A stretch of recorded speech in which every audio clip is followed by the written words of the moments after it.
Heading to the Middle East, sina Will Ashley, Dustin Yu at Bianca De Vera. Lumipad ang tatlo para mag-promote doon ng kanilang Metro Manila Film Fest entry na Love You So Bad.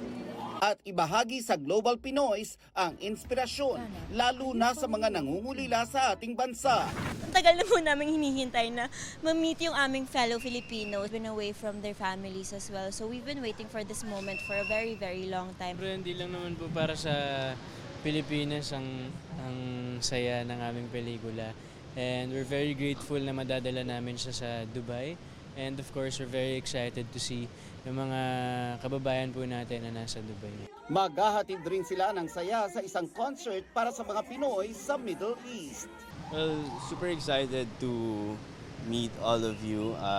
Madami kami nakikita na talaga mga Pilipino sumusuporta sa amin during PBB days pa lang. And super grateful kami na magkakaroon kami ng chance to meet them. Pagbalik ni na Will, Dustin at Bianca, sasabak silang muli sa taping ng inaabangan GMA Network at ABS-CBN Studios collab na The Secrets of Hotel 88.